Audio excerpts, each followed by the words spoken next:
السلام علیکم ورحمۃ اللہ وبرکاتہ۔ بسم اللہ والحمد للہ والصلاة والسلام علی رسول اللہ، اما بعد، عن ابی ہریرۃ رضی اللہ عنہ ان رسول اللہ صلی اللہ علیہ وسلم قال اتقوا اللعانین قالوا وما اللعانان یا رسول اللہ قال الذي يتخلى في طريق الناس او في ظلهم، رواہ مسلم۔ عزیز طلباء کرام، ایک اور حدیث لے کر ہم حاضر ہیں۔ اس حدیث کے راوی ہیں ابو ہریرہ رضی اللہ تعالی عنہ۔ فرمایا کہ بے شک رسول اللہ صلی اللہ علیہ وسلم نے ارشاد فرمایا، اتقوا اللعانان، دو لعنت والے لوگوں سے بچو۔ قالوا، صحابہ نے سوال کیا، وما اللعانان یا رسول اللہ، وہ دو لعنت والے کیا ہیں یا کون ہیں اے اللہ کے رسول صلی اللہ علیہ وسلم؟ آپ صلی اللہ علیہ وسلم نے جواباً ارشاد فرمایا، الذی یتخلی فی طریق الناس، وہ جو لوگوں کے راستے میں پاخانہ کرتا ہے، گندگی پھیرتا ہے، او فی ظلہم، یا ان کے راستے میں۔ اور اس حدیث کو امام مسلم نے اپنی صحیح میں لایا ہے۔ اس حدیث کے اندر کچھ الفاظ ہیں، آئیے ان الفاظ کو سمجھنے کی کوشش کرتے ہیں۔ اتقى الشیء حذرہ وتجنبہ،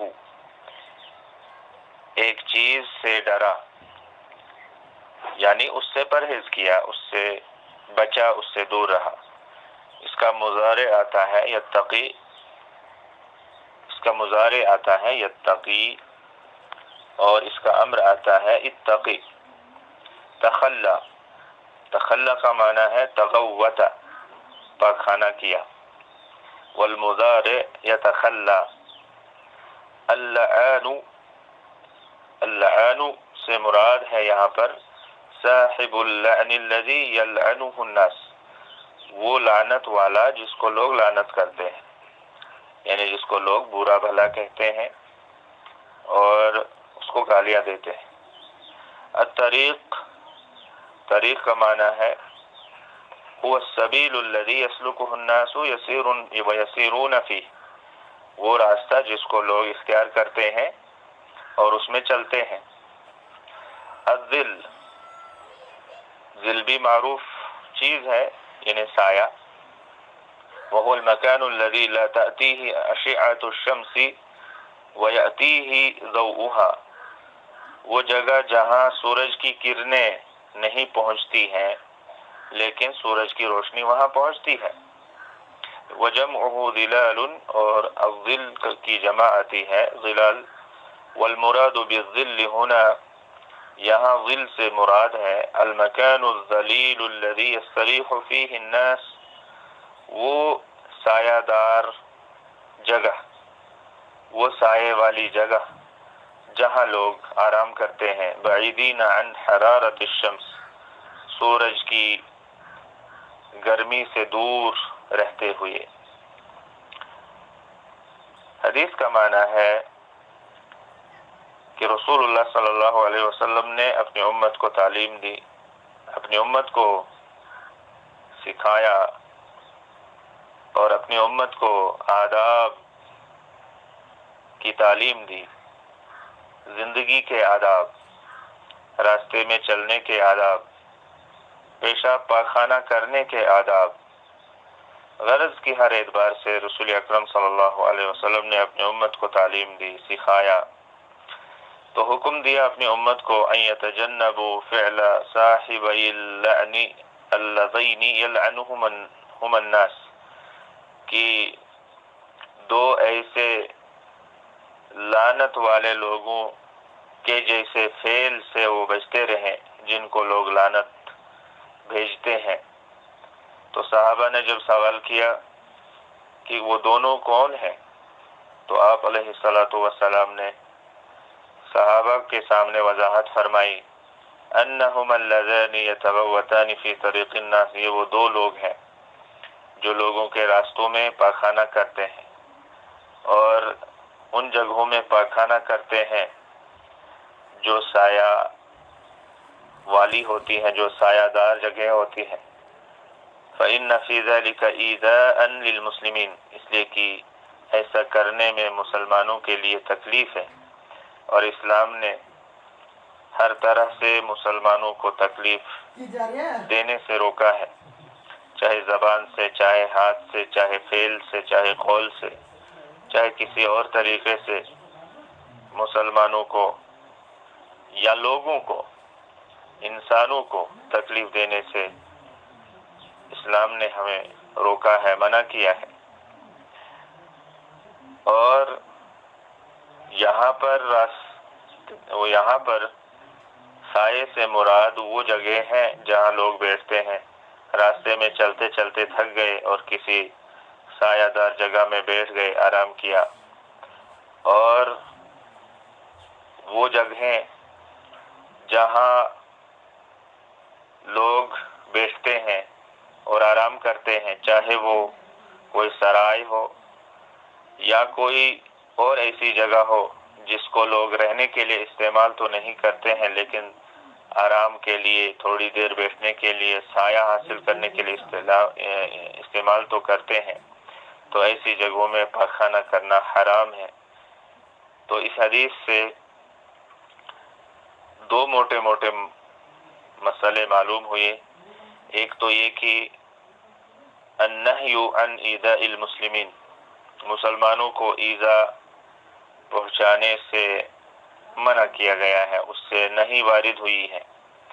اور دوسرا مسئلہ ہے النہی عن اعمال فاسدۃ، فاسد اعمال سے منع کیا گیا ہے، وہ اعمال جو برے ہیں، وہ اعمال جو صحیح نہیں مانے جاتے، اچھے نہیں مانے جاتے، ان سے منع کیا گیا ہے۔ تو خاص کر ہمیں اس بات پر توجہ دینی ہے کہ لوگوں کے راستوں میں، لوگوں کے سایوں میں، پھلدار درختوں کے نیچے، پانی کے گھاٹوں پر، نہر کے کنارے، دریا کے کنارے، اور ہر وہ جگہ جہاں کسی دوسرے کو تکلیف پہنچنے کا یا گندگی پھیلنے کا یا بدبو پھیلنے کا اندیشہ ہو اور اس سے پھر لوگوں کو تکلیف ہوتی ہو، اس سے ہمیں بچنا چاہیے، اس سے ہمیں دور رہنا چاہیے۔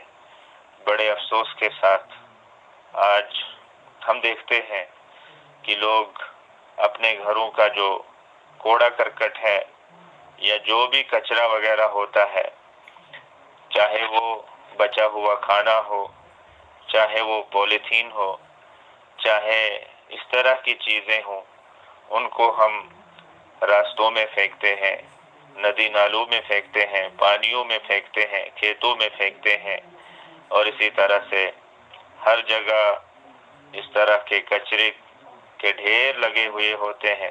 راستوں میں انسان چلتا ہے تو بدبو سے انسان بے حال ہو جاتا ہے۔ تو مسلمانوں کو اس طرح سے کرنے سے بچنا چاہیے۔ اسلام نے ہمیں جتنا صفائی کا بتایا ہے، جتنا صفائی کی اسلام نے ہمیں ترغیب دی ہے اور تعلیم دی ہے، اتنا کسی اور مذہب نے لوگوں کو نہیں بتایا ہے، بلکہ اسلام نے یہاں تک کہہ دیا الطہور شطر الایمان، پاکی اور صفائی آدھا ایمان ہے۔ لہذا ہم جہاں پر اپنے آپ کو صاف رکھتے ہیں، اپنے بدن کو، اپنے گھر کو، اپنے کپڑوں کو اور اپنے آنگن کو، اسی طرح سے ہمیں کوشش کرنی چاہیے کہ ہم اپنے راستوں کو بھی صاف رکھیں، اپنی زمینوں کو صاف رکھیں، مساجد کو صاف رکھیں، اور اپنے آس پاس جو ندی نالے ہیں، سڑکیں ہیں یا پانی کے چشمے ہیں، پانی حاصل کرنے کی جگہیں ہیں، ان کو ہم صاف رکھیں۔ کوڑا کرکٹ یا کچرا یا اس طرح کی جو بھی چیزیں ہیں ان کو ہم ایسے راستوں پر نہ پھینکیں، بلکہ ایک نظم و ضبط ہمارے پاس ہو، ایک نظام ہمارے پاس ہو، ایک ادب ہمارے پاس ہو، اور وہ ہے کہ ہم بڑے بہترین انداز کے ساتھ ان چیزوں کو ٹھکانے لگانے کی کوشش کریں، چاہے ہم گڈھا کھود کر ان چیزوں کو دفن کریں یا ہم ان چیزوں کو جلا کر ختم کر دیں یا کسی اور طریقے سے جو اس سے بھی زیادہ مناسب ہو سکتا ہے اس انداز کے ساتھ ان چیزوں کو ہم ختم کریں۔ تو بہرحال اسلام ہر طریقے سے دوسرے کو تکلیف نہ پہنچانے کی تعلیم دیتا ہے، بلکہ اسلام نے یہ کہا وَإِمَاتَةُ الْأَذَى عَنِ الطَّرِيقِ، راستے سے تکلیف دہ چیز کو ہٹانا یہ ایمان کی شاخوں میں سے ایک شاخ ہے۔ بلکہ صحیح بخاری کے اندر رسول اکرم صلی اللہ علیہ وسلم نے پچھلی قوموں کے ایک آدمی کا قصہ بیان فرمایا کہ اس نے راستے سے ایک درخت جو گرا ہوا تھا راستے میں اور لوگوں کو راستہ آر پار کرنے سے روک رہا تھا اور لوگوں کو تکلیف ہو رہی تھی، تو اس آدمی نے اس درخت کو ہٹانے کا بندوبست کیا اور اس درخت کو آخرکار اس نے راستے سے ہٹا دیا۔